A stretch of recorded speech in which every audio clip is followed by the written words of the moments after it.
Hi guys, welcome back to Saturday with Mammie K, and this Saturday is the Saturday before Thanksgiving, so we're going to do a little non-traditional Thanksgiving feast today.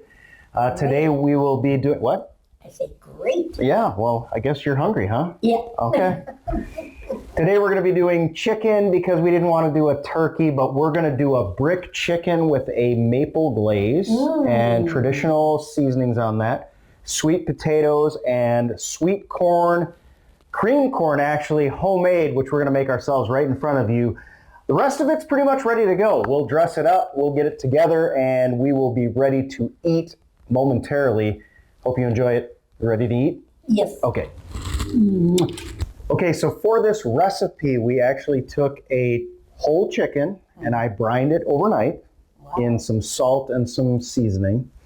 And then we dried it out. We actually brick fired it. So I butterflied it, flattened it out, put it on the grill. We crisped up the crust, the skin a little bit, and then we put it in the oven to finish. So that's all ready to go.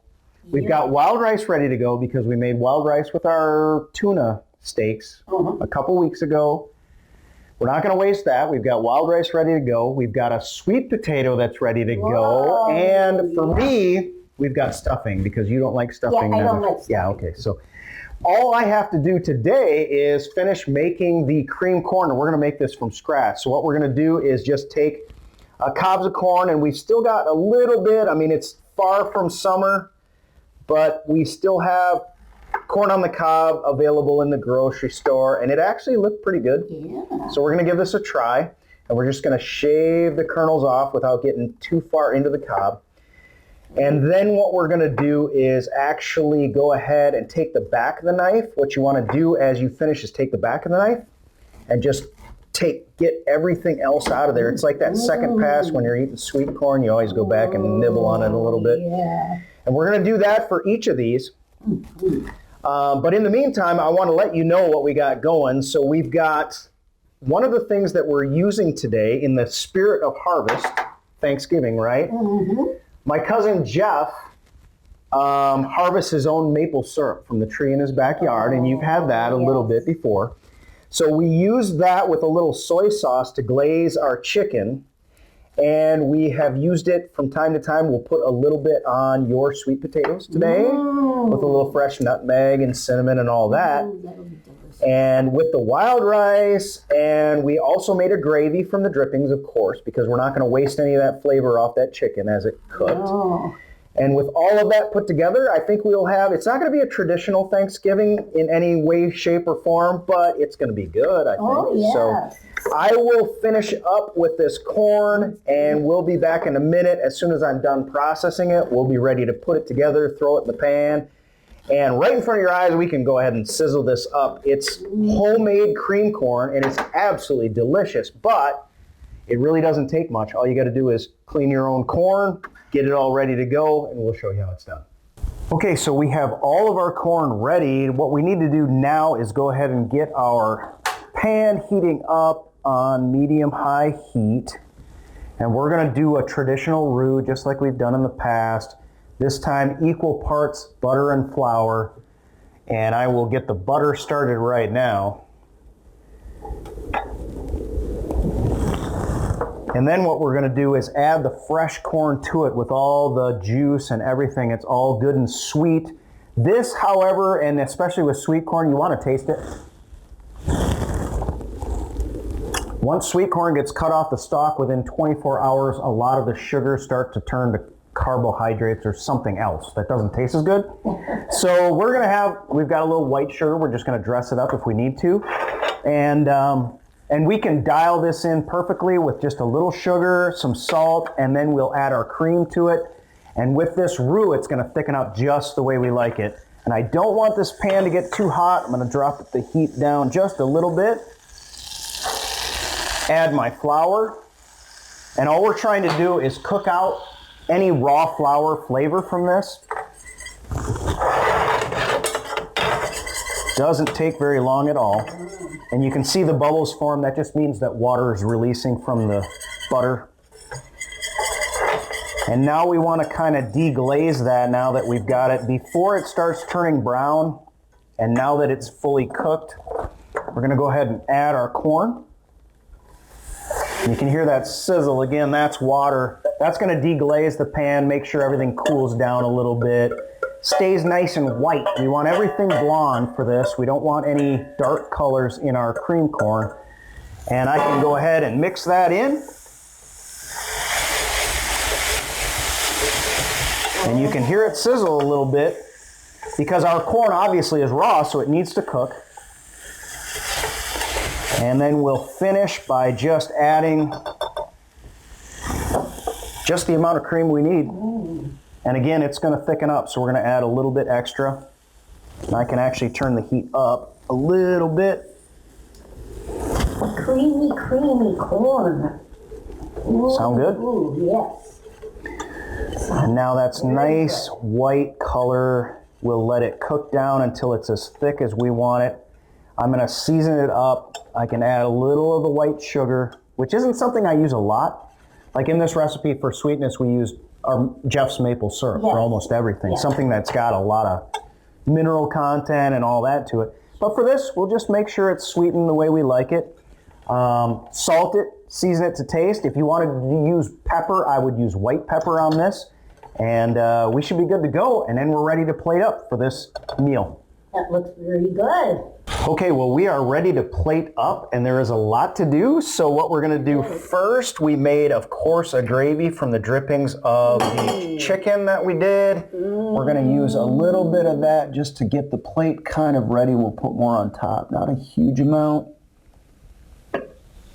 Just about like that. Oh, yum, yum. On top of that, we have, of course, our wild rice that we made for our tuna steaks a while back. Yes, and this is the last of it, so we're not going to let that go to waste. We're going to put that right in the middle.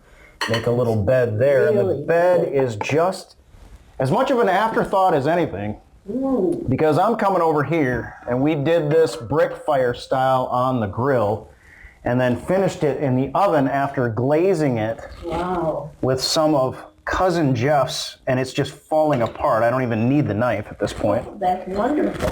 Cousin Jeff's maple syrup. So we've got a glaze on that. Chicken thigh. Added to that, we've got to have a few accoutrements, shall we say. So we're going to do today a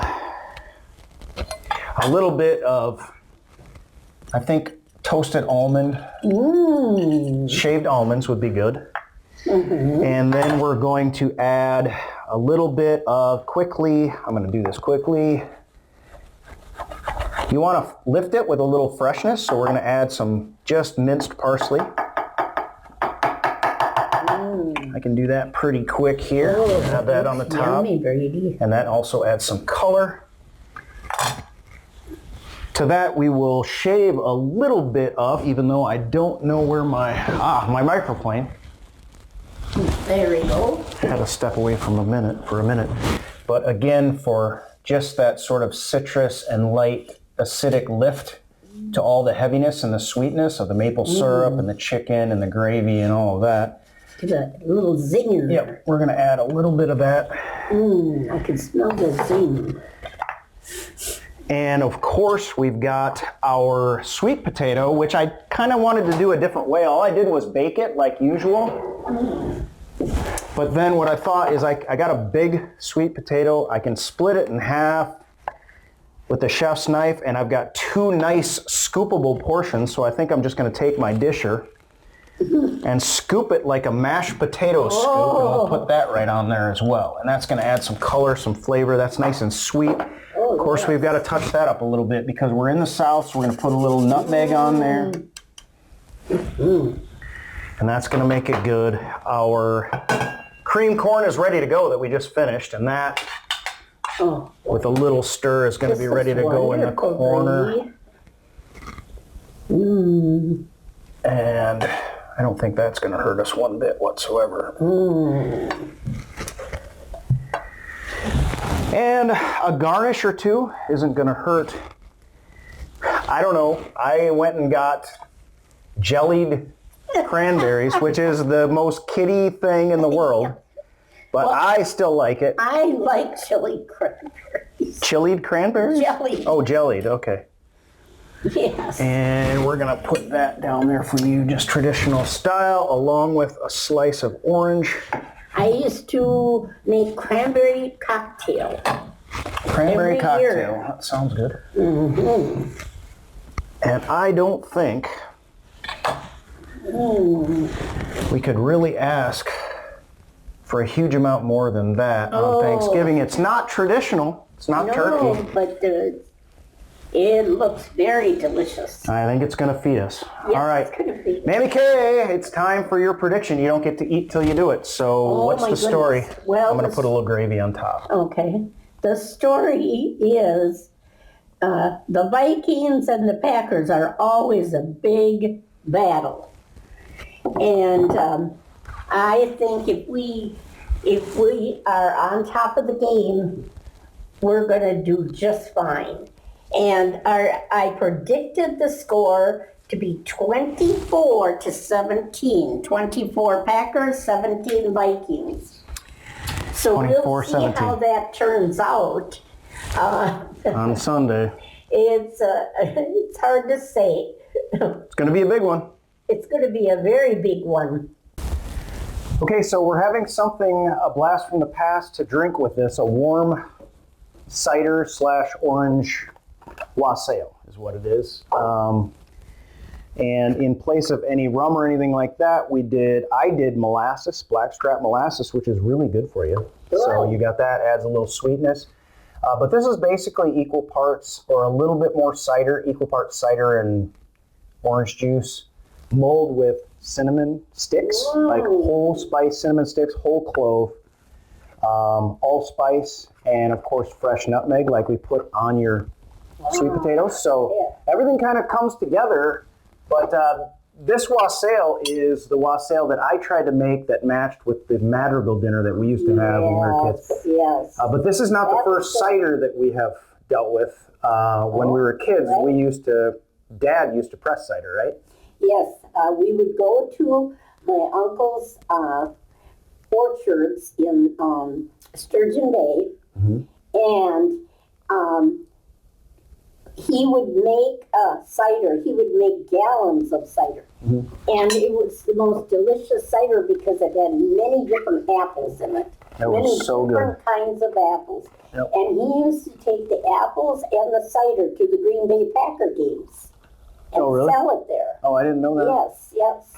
Yeah, well, it should sell. It was fantastic. Oh, yes, it was very, very good. And we would bring some home, and we would freeze it, and we would have it for different occasions. Yep, that was good stuff. All right, Mammie K, we will let you eat. And in the meantime, thank you, everybody, for joining us. We have enjoyed making this episode, and hopefully the Packers win on Sunday afternoon. Noon game at US Bank. Can I say something? I want to tell you I'm very thankful for you, and I'm thankful for many things we have in our life. And I hope and pray everybody has a wonderful Thanksgiving. Very good. I don't think there's a better way to end the show than that. So happy Thanksgiving, everybody. Happy Thanksgiving. Go Pack. We'll see you again soon. Go Pack. Packernation worldwide.